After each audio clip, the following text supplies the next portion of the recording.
Hey everyone, my name is B. Ren Faire Cosplay, and today I'm going to show you how I made these two large horns in case you have ever wanted to fight somebody in combat.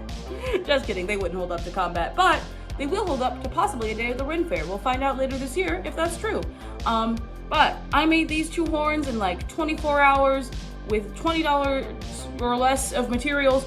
So if you want to see how I did that, please keep watching. The photos for this will have been posted on St. Patrick's Day, but the video is coming out a little bit later because I needed time to edit, because as I am filming this, it is 7:45 a.m. on St. Patrick's Day. So the video is not coming out today. But if you want to see how I made these horns, please keep watching, because I will teach you how. But in case I didn't introduce myself at the start of this, my name is B. Ren Faire Cosplay. I like to make cosplays, crafts, and other weird crap. So if you want to be a part of that, come on the journey with us. Like, subscribe, comment, whatever, blah, blah, blah. But seriously, I'm kind of really proud of these. Here, let me, so you may see them closer. I'm kind of really proud of these. I love them a lot. So if you want to make some barky horns or just steal this bark idea for yourself, please follow along. There's a hair in my face. Another one. Oh god, there's hairs everywhere. Oh god, I'm dying. Enough talking. Enough chitter chatter. I need to show you how I made these. So let's get going! So the first thing I'm going to talk about today are the materials and the cost. So I got this headband. It was $1.25. I got these two craft cones. They were about $4 each, if I remember correctly. And then these bags of fake bark that were about $1.25 each. And then you can get ribbon from the Dollar Tree for about $1.25. So that brings your total to around $11.25 to $15.25, depending on how expensive those craft cones are. Now, you can go back and pause if you need to. The reason I'm not quite sure about the cost of those cones was because I bought them years ago and I've just been holding on to them ever since. The first thing I did, by the way, was start taking this fabric off of this headband. Like I said, I got it from the Dollar Tree. Or maybe I haven't said that yet, but I got it from the Dollar Tree. They do have ones that do not have the fabric on it, but this one looked sturdy, so I was like, well, let's try it, why not? The next thing I did was take some of my scrap foam and see if I could measure out just a sliver to go right on top of the headband. So basically what I'm doing is putting a single strip of foam on top of the headband itself, so that way it'll lay right across the top and the other foam will have something basically to adhere to, and also so it would be a little easier to paint in the long run. Also, I'm not gonna lie, it took forever to get that fabric off of that headband. Oh my gosh. I had, like, that was a time lapse, but that took me like probably 20 minutes alone. So I would recommend getting a headband without the fabric on it already. Also, if you see me talking, my partner is in the room and he and I were talking, but I know it looks kind of weird on a time lapse to see someone talking randomly. Now there's some other things that I did not list in the materials, such as hot glue and the little moss and the vine that goes on it at the very end. You'll see what I'm talking about when the time comes, because those were just little scraps of random nature, and then of course hot glue that I already had, and so I didn't include those in the cost. You can also find, I think I got those from the same place, which now that I'm thinking about it, might have been Michael's. It was either the Dollar Tree or Michael's that sold the fake foliage. I don't remember which one, but regardless, you can find them somewhere at your local craft store. I do know that some sell packs that are like moss and are mixed with bark and are mixed with like fake vines, and the fake vines and those tend to look more realistic than the fake vines I end up using. But you know, it is what it is. Also, right here, I'm just covering the cone in a layer of foam. Now, mind you, I was speed racing making these, so it is not lined up the neatest, but I will be going back and covering up the seam that is left with another piece of foam at the end, so it doesn't really matter. If you want to make these look super neat, or if you want to use this for like a cosplay contest or something like that, I would highly recommend taking the time to measure it out, line up your seams, get it all nice and neat. I was not. I was just winging it. I was MacGyvering the heck out of this project. As you can see, I also left a little tongue, I guess you can call it, to wrap around the headband itself, so that way I could have something to hold the headband to the horn. And I'll do the same thing on the other side when the time comes. I'll get there eventually. This part of the process is a little hodgepodge because my cat threw up on some of my craft foam. The craft foam I was actually going to use for this project originally. So I ended up having to use a lot more of the scraps, which in the long run, I guess works out well because, you know, cosplay is a very messy and wasteful hobby. And so being able to use some of the scraps that I probably wouldn't originally use is kind of nice. I was able to go in and use all the smaller pieces for smaller pieces of bark on this. So yeah, overall, I think it was pretty good.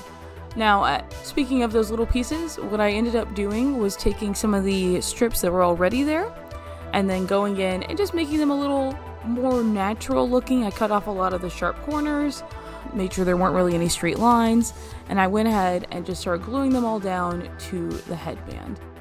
As you can see, I wrapped some underneath the bottom of the horns as well, like underneath the base of the headband, so that way it would really hold it into place, just for a little extra security. Because really, it is just hot glue holding this bad boy together. So, she's doing her best, okay? And we're gonna let her keep doing her best. So this is what both horns look like once they have had the little bark treatment on them. I think they look rather cute, honestly. I'm pretty proud of them. And next up is painting. So what I was trying to do originally was have green at the top and a darker, almost black base, but it was supposed to be like a brownish black. I ended up mixing way too much black into that. So what ended up happening was that it mainly looked black. I think I have a little voiceover coming up where I talk about it, but basically I was trying to get this moss effect going. It ended up being a little too dark. I still think it turned out really cool in the end, if I'm being honest, spoiler alert. But I might try this green to black gradient on a future costume. I want to make more pieces for this little fantasy character that I've made up. It's like a Ren Faire look, but I think I can really do something crazy with it if I like really plan out these colors and maybe make it look a little more bark-like. But we'll see. Time will tell. Also, I don't know if any of you watched Face Off growing up, but anytime I think of bark, I think of there was one challenge where this one person made their person look like a tree. It was insane. It was absolutely insane. If you've never watched the show Face Off, that was makeup, like makeup special effects challenge show. It was like mid 2010s. I could be wrong on those years. It was phenomenal, and I think every cosplayer, artist, makeup artist, crafter should watch it because they do literally everything on that show. It's incredible. Okay, so it is currently March 16th. This video will go out later probably. Is my shirt inside out? No, okay. I thought my shirt was inside out. Okay, so it's March 16th. This is where we're at with it. I have some more paints out. I'm gonna add some detail to it. Let's just zoom in on that. The color came out I think I mixed too much black in because the color came out much darker than I wanted it to. Like that green, excellent. But like it's cool on some parts, very green on others. So I have a whole bunch of paints I just showed you. I'm just gonna dry brush a shit ton on there with different colors. This is just supposed to look like mossy bark. It's not really got a poipus. I also have a lot of this that I want to get rid of. I'm basically making a moss, like bog dryad, basically. Sort of. I just want something cute to wear to the Ren Faire that's not elf ears because I have glasses and so like the like hook elf ears just fall off. The big ones cover my ears so I can't hear shit. And while I don't actually know if I'm going to the Ren Faire this year, I'd like to at least be prepared.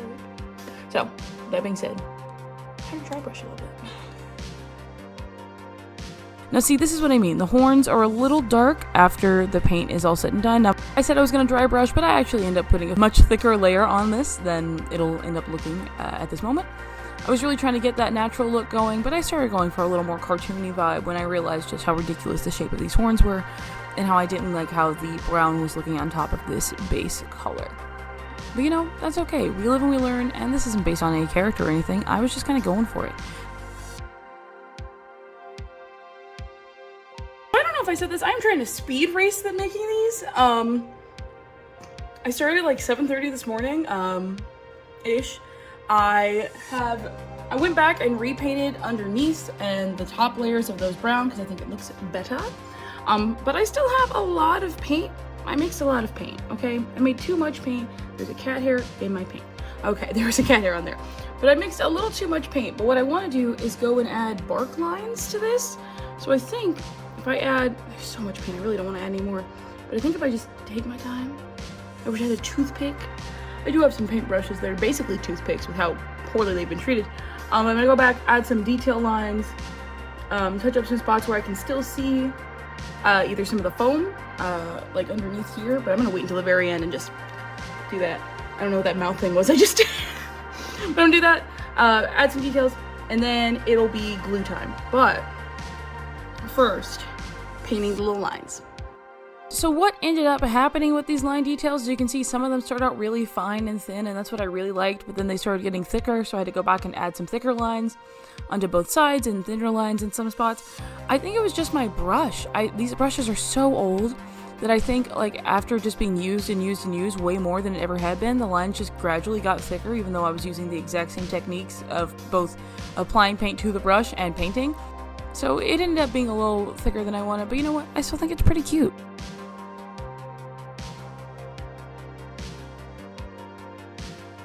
I will also say that I completely forgot the process of, to record the process of gluing on the faux bark and the moss and the vines. So you're just going to get a shot of that all together before I actually show you the full reveal of the costume together.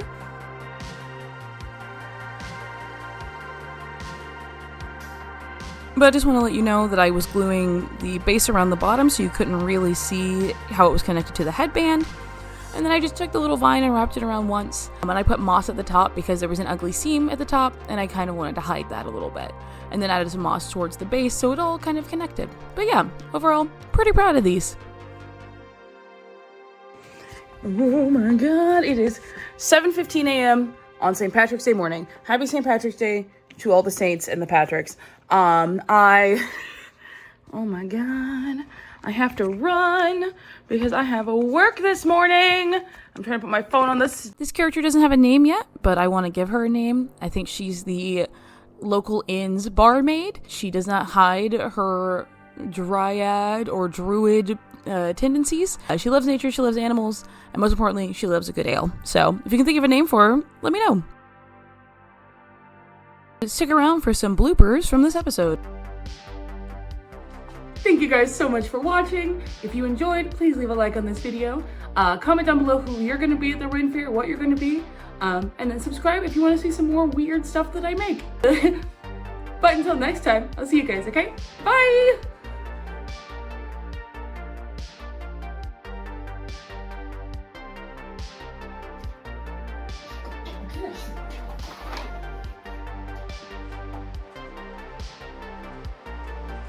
Fucking tutorials in this one. Okay.